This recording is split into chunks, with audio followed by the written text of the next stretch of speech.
early in the morning for you, is it not? So you took me up on it, eh?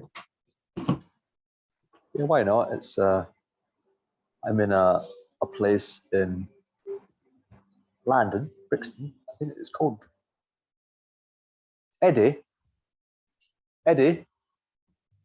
What's this place called? East of Brixton. East of Brixton. I'm in the Beast of Brixton. Ah, it's quite a line, isn't it? very nice. And you're in. Well, I you could am be anywhere. in the Yeah. noosphere. I am in the mind of God. Okay. How's the mind of God today? Mind of God is actually pretty good. I just dating the latest map and bringing order to chaos. I've been like the gene keys supposedly gives us this value system that is inherent within our birth chart, but it's fixed. And what I've been playing with are values where you choose the values, and you choose where they go. So it wasn't until the gene keys I was realizing, you know, the fixed versus variable, you know, the what do we get inherent within our supposed genes or DNA as potential that may be unique to us, but we have to discover it, versus what can we choose to program with all the values available? What can we program for ourselves to that DNA? And I think it's a combination of both. That's where I got with that so far. So I made a map of the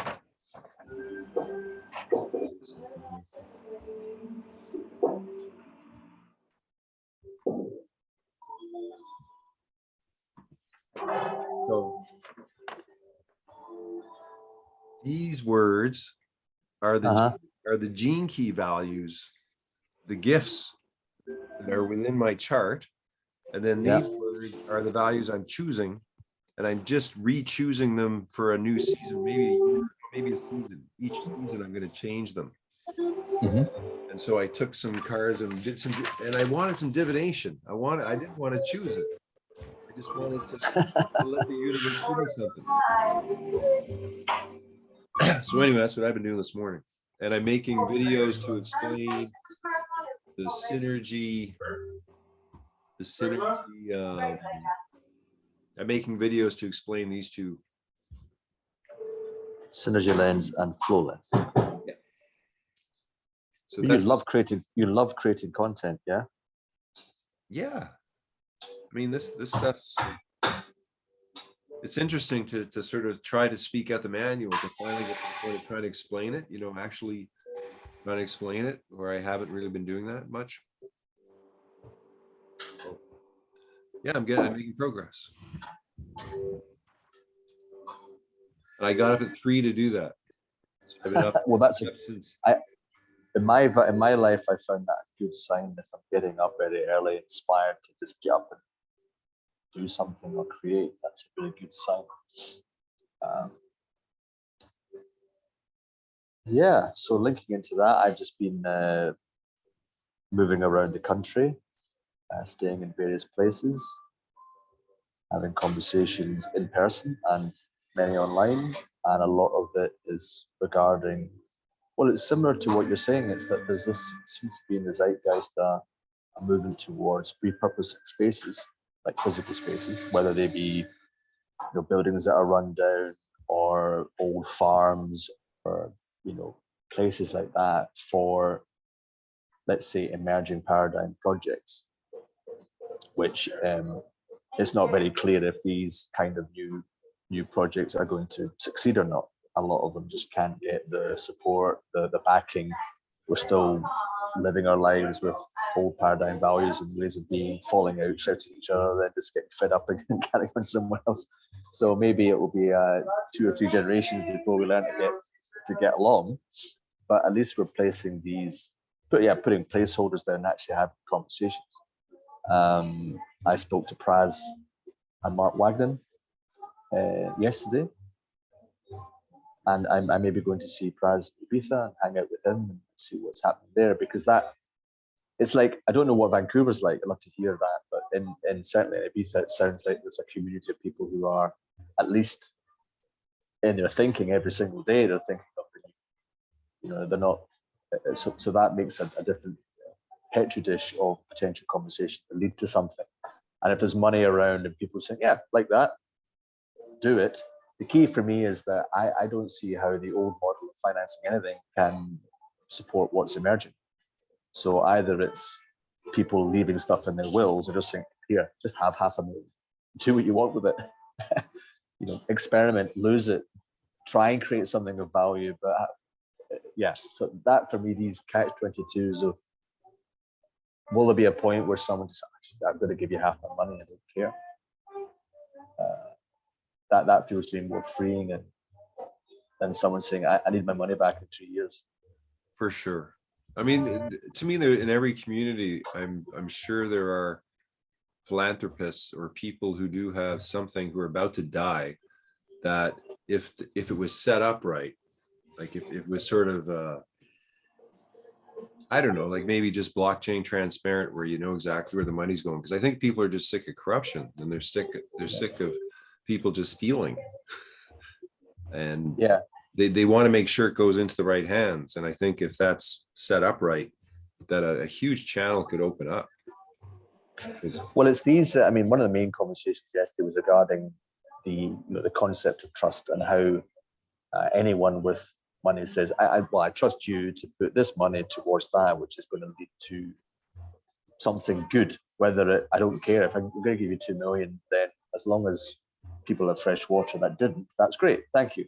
And that's kind of easy win in many ways. But in terms of the Western society, how I was just listening to a video of a friend of mine who's in Kingston, New York, mostly, and he and his brothers bought 3 very poorly run down places in a really low income area. And they got like all 3 for like less than 100 grand, and they've done them up over 10 years of dedication, just doing their job, doing their normal thing, but they're building that community. And but it requires a certain kind of attitude, skill set, persistence, extraordinary energy, social requirements. It's a big ask, but they seem to be repurposing these 3 buildings to change it into something. So how do you model that? How do you copy that kind of behavior? So if they say, right, we're going to create these buildings that have creative spaces, a creative lab or whatever, okay, fine. And then you invite people in, and then that's where the challenges begin. I do see that happening more and more. I think that's what's going to happen over the next 5-10 years, as one system starts to collapse and people start looking around and no one knows what's going on. And those who've been like you and I and others that we know, we've been at this for 20-30 years. So we know how to adapt to this and say, hey, come over here. That's what I'm hoping is the emerging zeitgeist. Well, I mean, I think I think I told you, right, I had this building in downtown Victoria for almost a year that would have normally cost about $10,000 a month, and it was given to me. Are you there? Did you disappear? I don't know where I've gone. What happened? No, I just got that look of you with the, yeah, okay, buddy, tell me your story. That's all.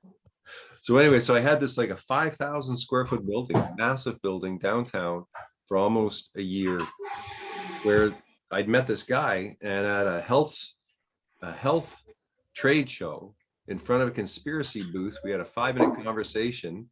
And then the next day he gave me a key. We went around to he had like 50 buildings, and we found one, and he gave me this key. And for the next year I had this adventure there where it was my first time where I had responsibility for a building, and I let anything happen, and I never charged money. And I had an incredible time. Have you documented that? I was filming it at the time, but I was very low on resources. Right. There may be some stuff online. Well, that's a good conversation to have, because I'm sure you talked to Paz about his social future building idea. Yeah. Well, but what, like the idea of a dream space like that, like just even that name alone, and then everyone would come in sort of like with their idea what they wanted to do. but it was, I didn't have a team. I didn't have, like, we needed, you know, maybe $20,000 to $50,000, maybe just to get the technology, get enough computers, get some cameras, have it so it could be its own tech studio and sort of be like a community. Like, I needed to put a community communication room in there, and that would have totally transformed it.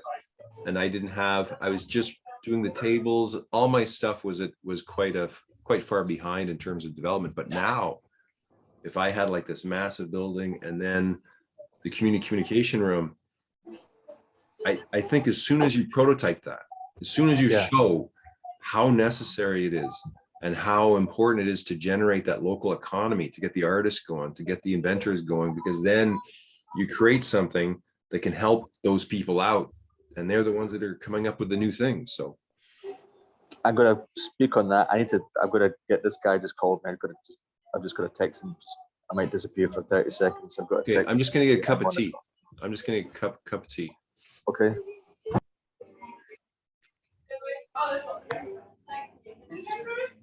Delighted that I wrote it backwards, got it right.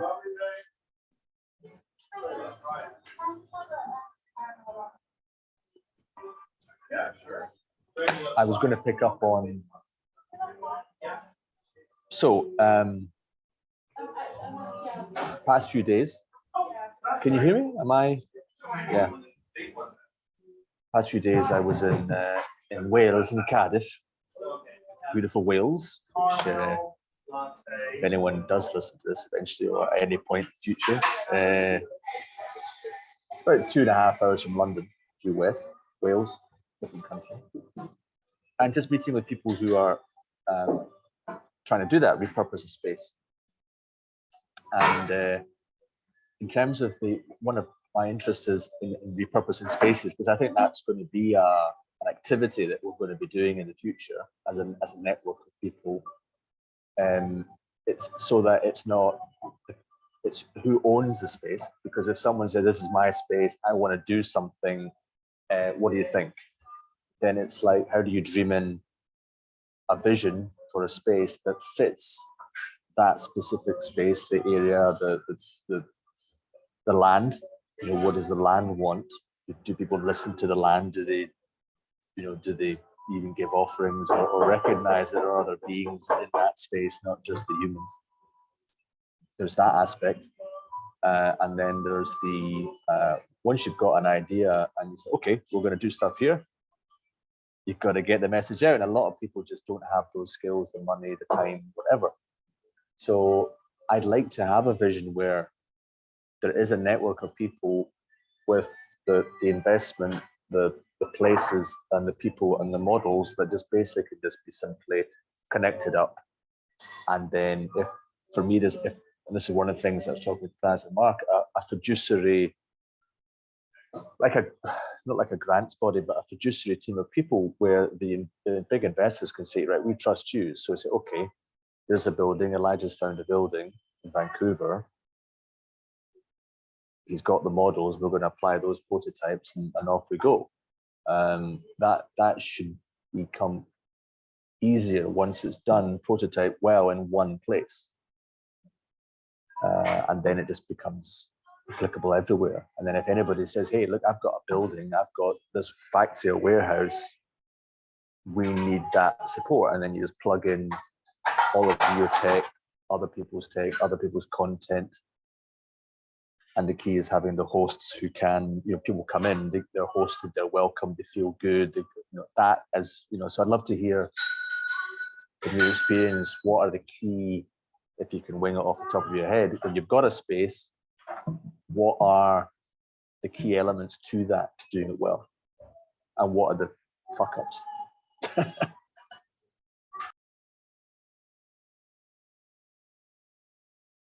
You're on mute, Elijah.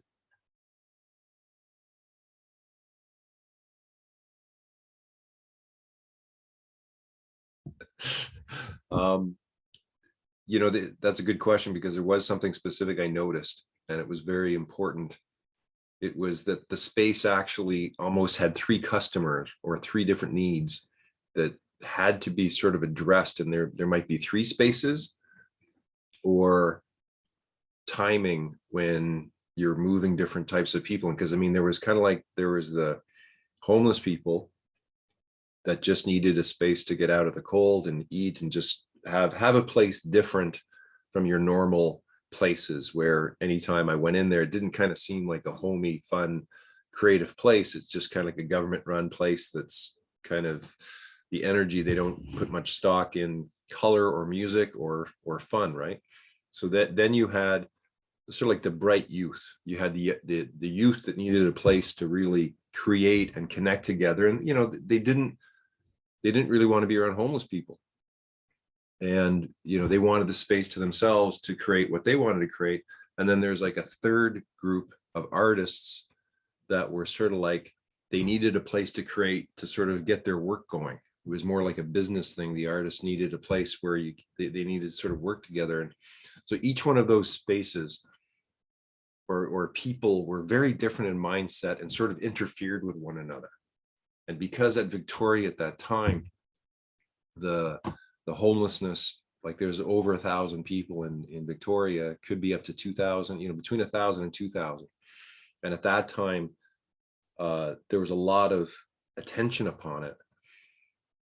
And I had an anti-poverty group, 20 people come in like once a week to kind of, from the all homeless, looking to go, how do we deal with this?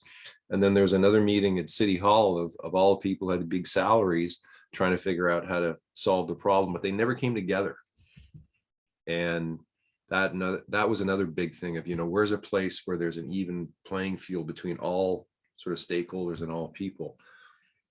So that, because again, like in my mindset, but I didn't tell anyone, I said you could do anything in the space and I wouldn't charge you. Because a lot of times, you know, you need the $100, you need something to sort of pay for the rent and you got to get everything. You need a certain budget to get something going, rather than being able to just create it on the spot. You know, you got an idea, everyone chip in, create it, and then make it happen. So the idea that you didn't have to pay, but I didn't sort of put that on the wall as some big thing. I just let it happen and see what people would do. So, you know, if that was sort of blared out there, or people knew what would happen, you know, given maybe now you get 1,000 people trying to do things in the space. So I mean, it was me by myself. So I didn't have a team, and there definitely needed to be a team because there was too much power in my hands. And I saw that, like, if you're the single stakeholder and you're running the place, your word goes, and then goes against you, you just kick them out. And that isn't the sort of atmosphere that you probably want. And why couldn't you, I mean, out of all of those people coming in and out, did you at any time intentionally want that team, or did they not have the time, or you couldn't find the right people? Well, I came in really looking to try to make an activist headquarters. In a sense, that was my biggest desire. But I came in as an unknown, and at that time I was in my blue hair, purple cape phase. So I was right on Captain Sweep. So there's this strange new wizard in town, and then the man who had given me the building had a bad reputation in town, because he had, in his younger days, he'd been quite the capitalistic pig, and he was well known in town. And then he had an awakening, and he became a born again Christian, and he was super into Jesus. And so we used to talk about God all the time, and that was our kind of thing, because he was so I never met the true holy roller in a sense. And it was beautiful, because all we did was talk about God. And then every month his management team would kick us out because they hated us, because we weren't paying rent, and we were like hippies, right? There was all the hippies in town would go there, and they would just come in, storm, and say, this has to go, this has to go. And so they toss us out for a day. We think we're out. And then I talked to the boss, and he'd say, no, they can't do that. No, everything's fine. And so every month it would go out that the place was ended. So there was this thing about the space, right? It immediately got a reputation. And because it was sort of connected to him, the activists didn't trust it. And because I was always filming people, they didn't trust me, because I was always trying to film everything. And so looking back, there was a lot of humor involved in terms of all the mistakes I was making, but it sure was a fun time because a lot of different people came through there, and certain people sort of did very well who sort of had a place to kind of hang out, because I think people need a place to hang out. And Yeah. but you definitely need, like, it was kind of like the artwork anyone could paint on the walls. Because I had this place in about four different cities, and if you had a rule where an artist could take a piece of the wall and do some art, and you had that as an open game, you get beautiful stuff. Like the place turns into this incredible art gallery because of because the artists start to feel like they can express. So that balance between the timing of the schedule of what occurs and what is possible, and then the relationship with the community, does it sort of support whoever is the team and the people there? I think that's a big thing. You want people that really are engaged already with the community, I think, that have a good reputation, that have a lot of leeway, you know, for allowing things to happen. Yes, just listening to that, there's the whole, I mean, it really is an art form to be able to switch your code to be able to relate to anybody, whether it's the local council, the person who owns the building, the local community, to the homeless, there's so many different ways of code switching is required.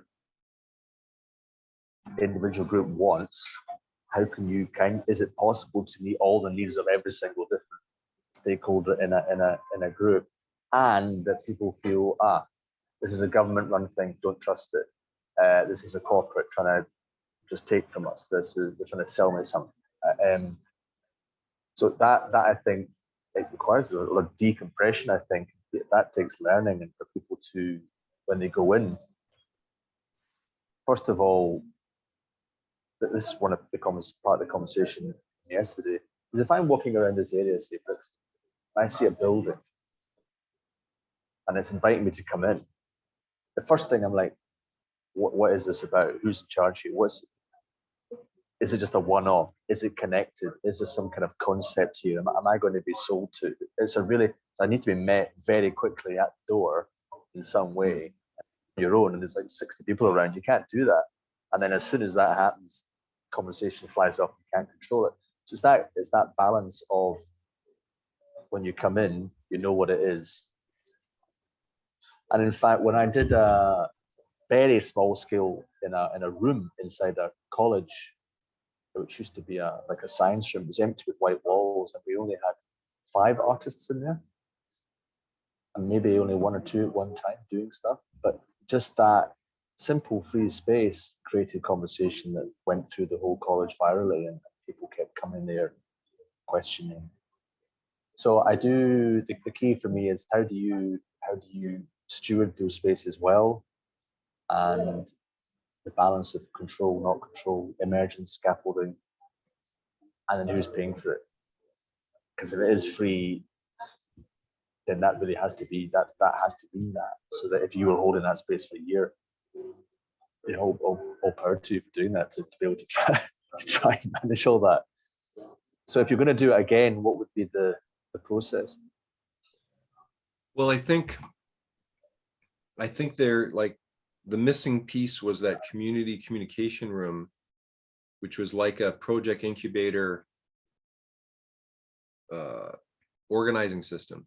And I think because I've got all my tables, right, like I can do a lot of configurations of bringing people in to do these divinations, in group divinations, that now could kind of like, there needs to be a sort of like that can be a money generator, and that can be a part of the schedule where during this time, this is going on, and this does cost money, and this is going to pay the bills.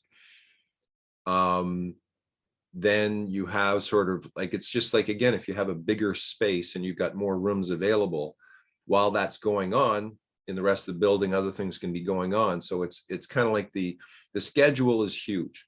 And then what music is playing is huge.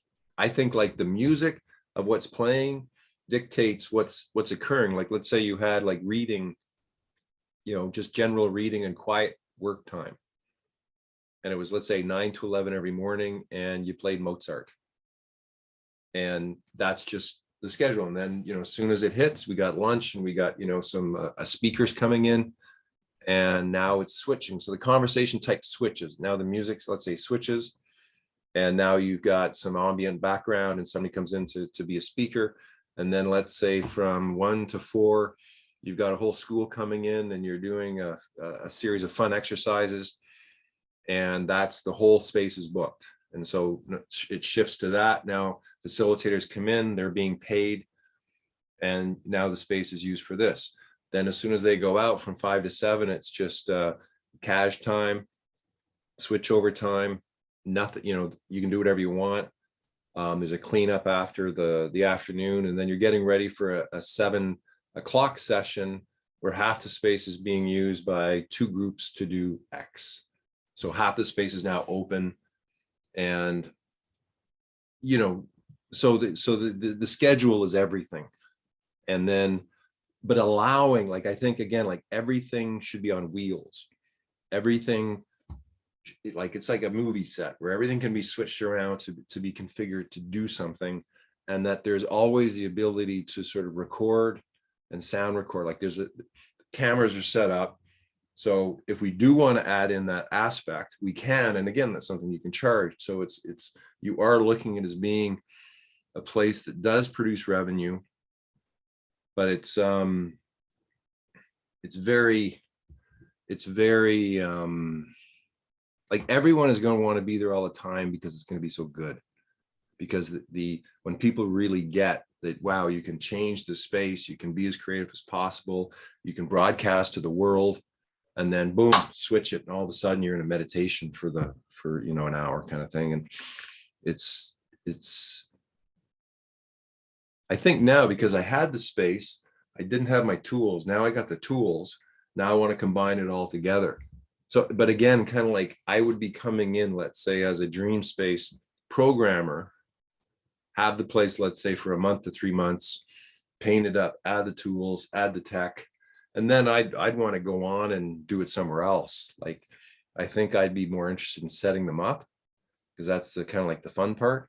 And then you train the team as you're doing it. You're working with the team, and then you'd have a team that you're using, and then you go to the next space, go to another city and set it up. And that would probably be like one of the funnest parts of doing this, because you have to have a space. You just need it. Like it's essential. And I think I could, like, once I got going, I think I could finance them by myself in terms of with what I'm working with. I think it would be, you could have a pretty reasonable plan, let's say with $250,000 to take any space and get it revenue producing and get her going kind of thing, and have like a franchise type idea. But the whole idea behind it is so sort of unique because it's so multidimensional. The problem with most spaces is they're just functional for one thing, and that's it.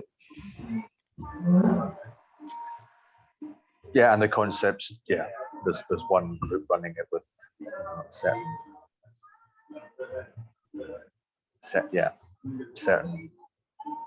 well, it was one of the conversations is, if you think of a retreat center, a lot of people, you go in, there's a reception, all the rooms are done in a certain way, it's very programmed.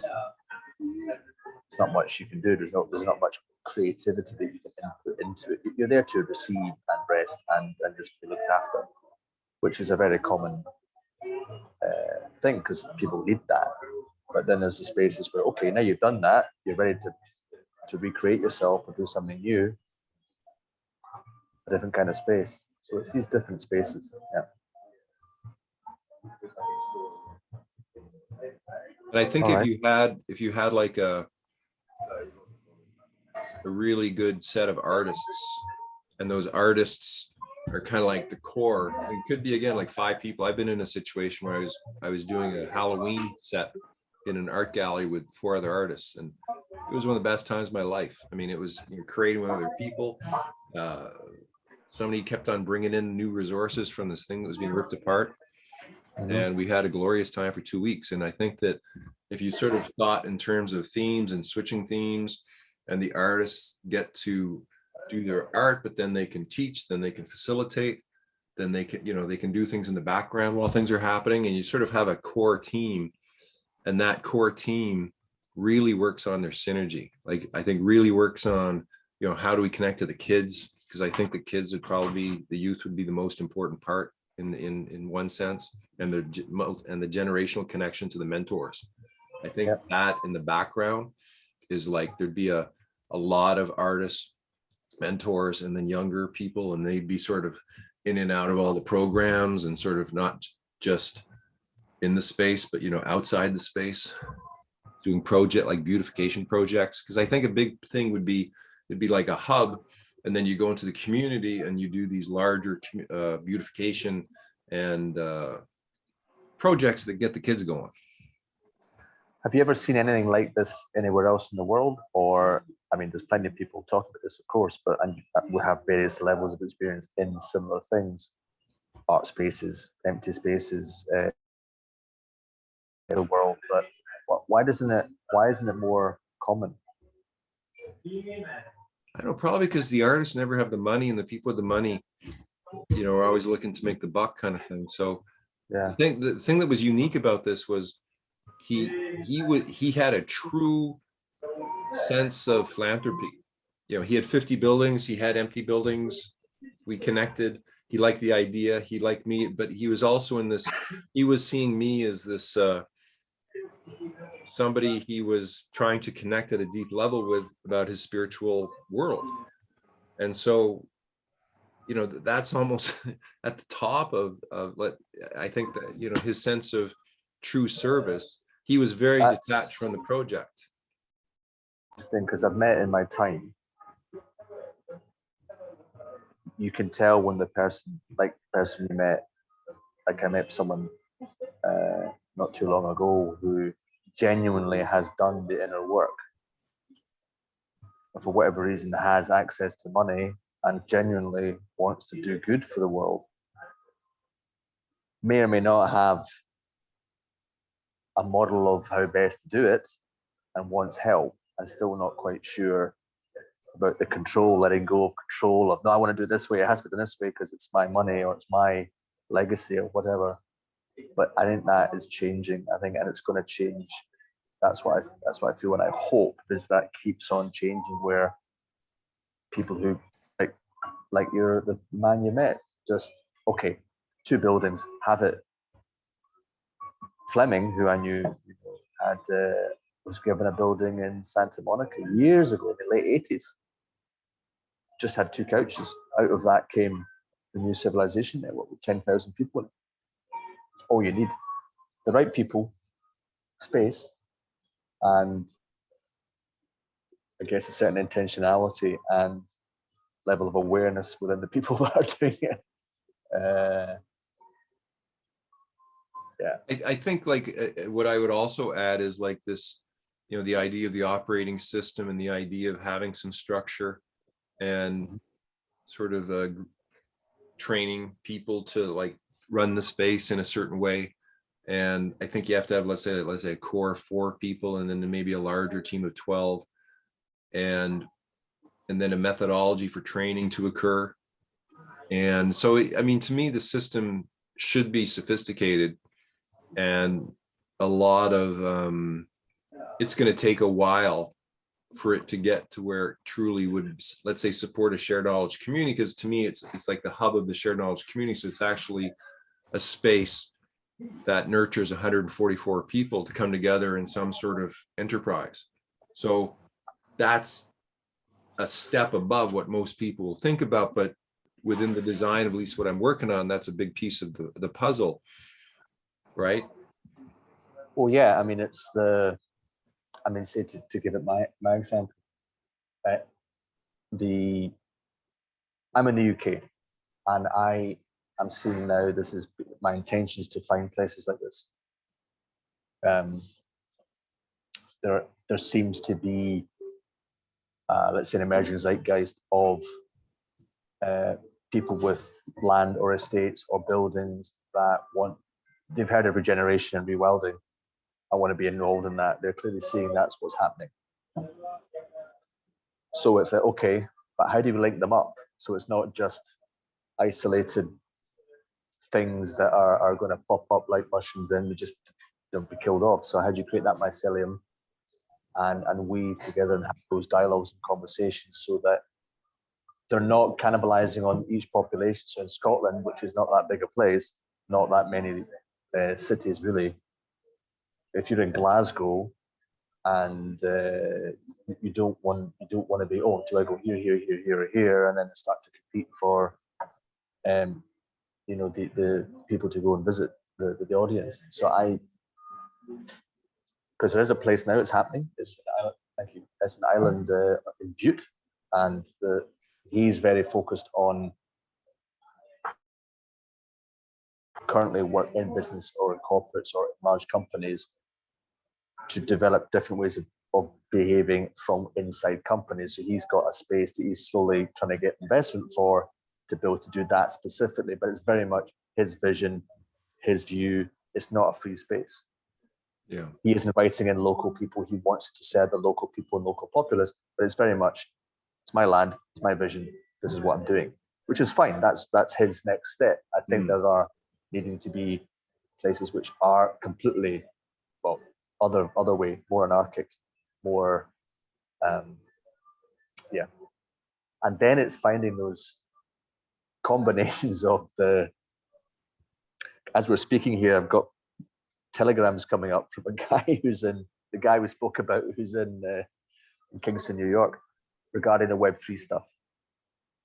How to then create a new economy, tokenization, exchange model. Can you speak a bit about that, maybe, if you've had experience, or what your thoughts are on that? Well, I think that, there's a vast potential of people who will contribute their time and effort if they believe in the project and if they feel like they're treated right, in a sense, and that there's no way of tracking that. And so if you're in the world where you don't have much money, you really have to count on finding ways to do things that don't cost money, where people pitch in. And so certain projects, if you got 10 people, let's say at our level, it might cost hundreds of thousands of dollars or something if people really put their time in. But if there's some way to sort of track hours, and then some sort of, as you say, a compensation in some manner, that the shared knowledge community has a methodology by creating its own currency. Because I think at some point there's going to be the methodology for a community to truly track its currency. That hasn't been created yet, but just with looking at the cryptos and the coins and the tokens and the new methodology of creating currencies, I think some people have that figured out. I'm not one of them, but I know that there are, all across everywhere, there's hundreds of thousands of people that are coming up with new solutions right now, and we don't know what they are. And so the shared knowledge community, or the dream space, acts to me like an antenna for that community, for those originators and artists in the community to gather there and to share their knowledge, and to act as like an incubator to bring out this emerging new paradigm. And so I don't think we figured it out, but I think the pieces are there. We have to put the pieces together now. And I think you're in contact, through your great mobility, that you're in contact with a lot of these different people, and you're seeing the puzzle pieces. And I think, like, I have a bit of a framework to put puzzle pieces together.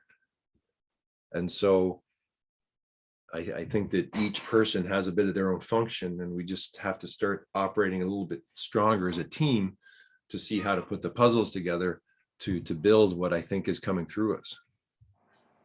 Well, yes. I mean, I think for me, it's just somebody talked about the different capitals. I don't like using the word capital, because one of the key things I think for the next phase is conscious linguistics, that we use language and coding that doesn't trigger, oh, I just heard the word venture capital. Oh, I've heard this. I just, no. So it's really, if you've got land and or buildings, one, you've got the people, you've got whatever kind of resources are required to make it work, whether that's money or everything else. But that's key, or a token system, and then it's the concept and the operating system. Let's call it the operating system. Of course, this is basically has this work since early 2000s of social computer, and that's why we're all talking to each other, because we've got all these maps and tools. So yeah, I mean, one of the things we talked about, like Mark was talking about, was when investors of the future are saying, what do we put money into, any project should be able to tick a lot of boxes across, as he calls it, the 12 different, whether it's energy, education, transport. You've got to tick as many boxes as possible. That's an evolutionary project, as he called it. He's interested in projects that are about evolving, not about using the old ways of doing things. So that needs a trusted team who can say, that project's going to work, that's going to work. Yes, we give it to Elijah because he's got 2 buildings running in Vancouver and he's done those, and now he wants to do one, well, wherever, Victoria, whatever it is in an area. So I think that's and I'm similar. I want to be going in UK to a city or anywhere, finding those buildings and getting them up and running, and then sharing that knowledge across a network of whatever they're called, doesn't matter. But yeah, interesting. Okay, this all seems to be, well, it's foremost in my mind right now because spaces seem to be popping up everywhere. Well, I think at least I think maybe each of us is starting to concentrate more on, I guess, getting our particular part in alignment. And I think for you, because you're so present moment now, game of now, moving about, that your hands in a lot of pies.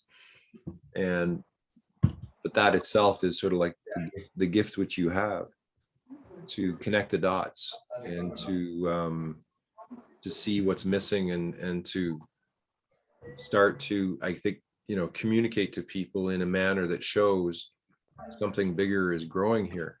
And I'm sure Gino's going to show up in some manner. He always does. His main thing, though, being Gino's main thing, because I was with a friend of his, Benjamin, recently, spent some time together, that right now Gino's main thing is he's in this Metatron. It's called Metatron. It's a Discord channel, and is really building these Antarabab, these different communities that are interested in spiritual breakdown, whatever you want to call it. But there's an emergency room, there's someone you can talk to, there's a place you can go, and then there's healing, and then there's, okay, now what? And whether it's the this entrepreneurship as a spiritual path, which I actually had Benjamin come up with, and how do you help people do that? Because a lot of people just are not natural entrepreneurs. Say that again? A lot of people are not natural entrepreneurs. We were not conditioned to be thinking like that. And for me, a lot of entrepreneurship it's really boring. You've got to come up with an idea and then repeat it, and then just build. It becomes mechanistic. You have to optimize it, maximize it, and your life becomes mechanistic, wherever you're trying to create or build. And I'm not interested in living like that. So for me, it's much more of I get up in the morning, I feel when I create something, I know where to go, and whatever I give my time and attention, I'm going to get credits in some system, which I'm able to exchange those credits to actually eat and have a bed for the night. I think more and more people, especially young ones, they're not going to give a damn about having a house or anything. Just got a nice bed to sleep in, a nice pod, got a place to eat. That's me. I can now move around and I'm free.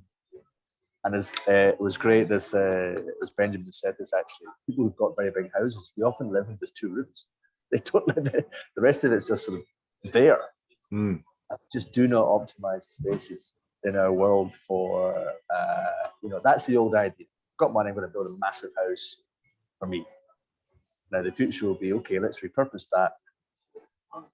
And then a huge conversation in my head with all different parts of myself is the meritocracy. Who deserves to get access? And the guy I met in Catalonia, he's got an anarchist, hippie, independentista space in the mountains. He's like, I don't really take anyone seriously unless they give of their time and energy freely. I don't mean they have to live here for free and do no, they're not a slave, but they're actually keep coming back and they're willing to chat to me and maybe, you know, cut the grass or plant something or look after some kids. Then do something and let's do that, and then no. So I quite like that. A minimum of a year of some kind of commitment. You get maybe tokens in return for that. You've shown that. Therefore, when I go anywhere and I say, you know, I've got these tokens because I've shown I've committed to all these projects, when I trust this guy. So it's emerging, and I'm sure we'll develop lots of really good protocols for these kind of things. Mm.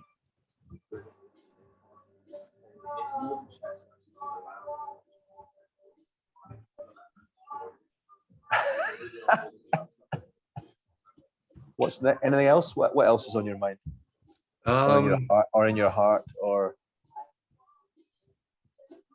well, just it's good to see you. It's good to feel on point in a sense of bit of synergy happening, and it'd be interesting to do this with the other people that responded to your call. Well, I can tell you about them. I mean, now this is an interesting thing because we're recording, and that's fine. So, Neil Davison, extraordinary man. Never met him in person. I will hopefully change that in the next few months because I'm going to Belgium, and he's in part of Belgium called Leuven, and he moved there 2 years ago or last year. And Neil is an extraordinary thinker, very experienced in Australia, with attempting to do community-led. Let's talk about climate change and how we've got to change and everything else, and just frustrated, not support. And he kept pumping out these amazing maps that he does. The one kind of things that he's got his own maps or maybe diagrams that as such, not maps. And yeah, he's just wanting to get stuck in and helping communities and places. And he's very good at writing at great length, very coherently about all sorts. Then you've got Alona, who's in Galicia. I believe she was born in Russia. I don't know, but Alona's very well connected, of course. She's in Galicia. I'd love to visit her community. She's got a little place, and it's next door to another anarchist community as well, I believe. So that's a trip, literally. And, you know, Soma's in there, as you know, a man you know quite well from the past. And Chad Green. Who else was there? Oh, yeah. Alison in Australia just said yes. And then the wonderful John Cuba Lewis, who just turned it. Did you see what he wrote? He wrote Small Animal Night. That was his comment. Small Animal Night? Yeah, I met Johnny in 2004. And he was the bar manager of the bar and restaurant that I ended up being a co-owner of in Munich in Germany. It's called the Twisted Bavaria. Johnny ended up as the bar manager, and it was the most farcical bar, restaurant, community space that I can ever imagine, because it was just ridiculous. So he and I were out one night, basically trying to do some kind of co-therapy to get through the mental stress of the place. Which is what if, and he said, let's do a small animal night. The small animals just don't get the time together. You know, cats and dogs can go out, they can hang out, but these small animals. So we had this idea of bringing small animals to the bar and restaurant, having races on the floor, and it just gave us hours and hours of tears of laughter of designing the whole thing, the flyer. It was just that. It never happened, of course, because planning laws would have said, there's no way you can have gerbils running around on the floor in a bar and restaurant. But it's a symbol of that kind of space, because we tried to create this bar, restaurant, poetic you name it, kind of place. And this is Germany 2004. It just didn't stick. It didn't happen. We didn't even have a sign. It's the old sign of the place. It was in the Keller bar. We ran out of things we couldn't afford. No, sorry, we don't have that. Not on the menu. What is this place? It's just, oh, we run out. Sorry, we run out of that as well. You guys have no cash flow? No. So it was that good, but it was a great experiment, and it somehow kept going for 2 years after I left. Choosing your partners, choosing your colleagues, very, very, very important. Huge, huge. But sometimes you don't have a choice. Sometimes the universe just kind of sticks you together for whatever reason. I just remember the whole, bless her, she was, I wouldn't name her, she was on, she was smoking a joint going, we could paint the roof and we can make it like Alice in Wonderland or Wizard of Oz. I was like, yep. That requires expensive paint on the artist doing it. We can't even afford a sign. Let's think about priorities. Because I just think that a lot of the stuff we have to do in the world is it's nitty gritty. It's not very interesting. It's bureaucratic a lot of the times. It's repetition.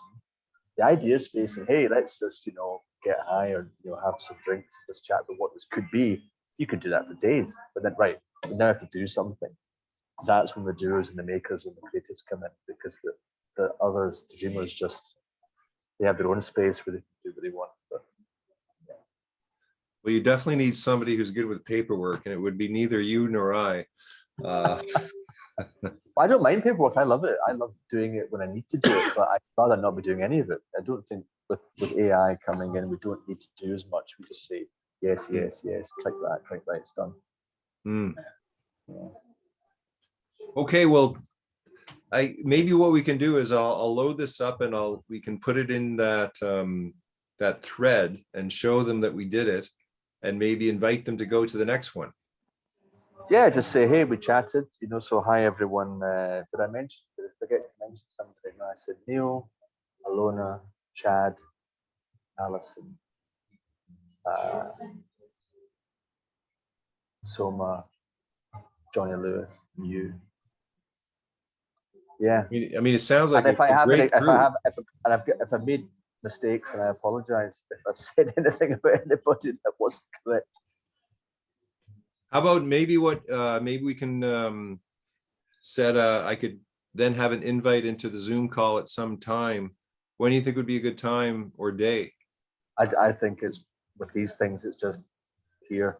Just here. So let me just think, because Neil's about an hour ahead, as is Alona. So Alison, I don't think goes on to onto Zooms, that kind of thing. I don't. Chad is a very busy man. He's works in the school. Well, I just think that you've got a. You've got a. Well, what I could do actually. Here's what I could do. I can offer. Starting small, rather than trying to get a whole lot of them into one group at the same time.